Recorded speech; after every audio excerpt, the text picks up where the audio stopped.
Quelle est la pleine pensée de Dieu? Jamais personne ne dirait que la pleine pensée de Dieu s'est accomplie dans son peuple lorsqu'il le fit sortir d'Égypte, à travers la mer Rouge, dans le désert.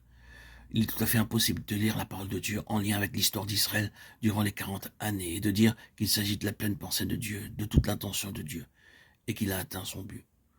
Tout montre le contraire, et personne ne suggérerait qu'il en fût ainsi. Certes, ils furent rachetés avec un sang précieux, ils furent sauvés par une main puissante.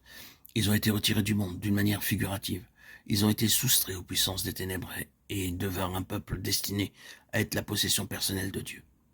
Mais néanmoins, la pensée intégrale de Dieu s'étend bien au-delà de cela.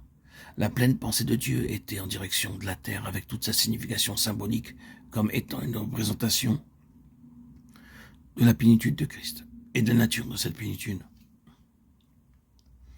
La pleine pensée de Dieu pour les saints ne s'accomplit jamais dans leur délivrance du péché, du monde et du pouvoir de Satan. C'est là une grande part de la pensée du Seigneur, mais non la pensée complète. Ce n'est que le début de sa pensée. C'est la base.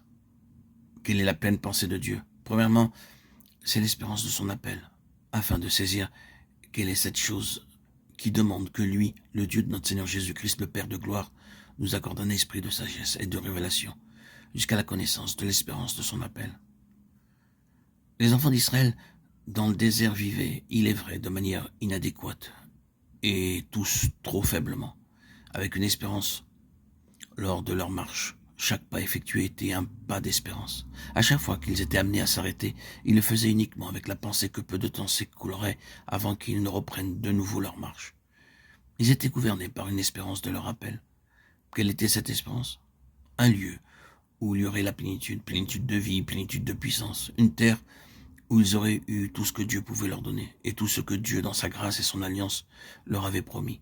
Un endroit dans lequel ils seraient dans une position de gouvernement, de domination, de puissance, et de beaucoup plus que cela. C'était l'espérance de leur appel. À présent, dit l'apôtre Paul, c'est l'espérance de l'appel de l'Église. Ne peut pas être seulement sauvé des anciens états et terrains, mais être sauvé jusqu'à atteindre toute la plénitude de Dieu en Christ. L'Église, qui est son corps, la plénitude de celui qui remplit tout en tous, l'espérance de son appel, est une chose immense. Puis, il y a les richesses de la gloire de son héritage dans les saints. Je suis presque sûr que nous n'arriverons jamais au bout de cela. Mais c'est un point sur lequel il faut s'arrêter. Il se développera au fur et à mesure que nous en parlerons. Sans aucun doute, en lisant cette clause, il fut un temps où chacun de nous s'est demandé ce que cela signifiait dans la pensée de Dieu.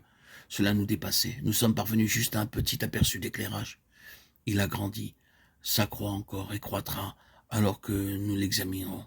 Les richesses de la gloire de son héritage, celui de Christ dans les saints.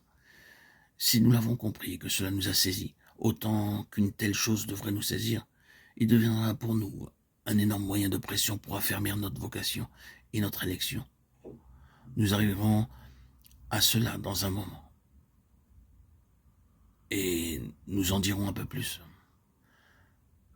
Sa pleine pensée, l'espérance de son appel, les richesses de la gloire de son héritage qu'il a dans ses seins.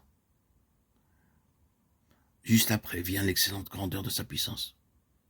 Nous remarquons qu'il s'agit d'une puissance en accord avec la force de son pouvoir, qu'il a mobilisée avec une grande énergie. Premièrement, en ressuscitant Christ d'entre les morts. Ce n'est pas une petite chose lorsque nous considérons tout ce qui, spirituellement, a dû être affronté de la puissance de la mort. Puis la seconde étape fut de l'asseoir à sa droite même. Le retour là au-dessus de toutes les principautés et puissances sur lesquelles domination lui est donnée, loin au-dessus de toute dignité, autorité, puissance et de tout nom, dans tous les âges, mettant tous ses ennemis à ses pieds. Et ensuite, le donnant pour être chef sur toute chose à l'Église qui est son corps.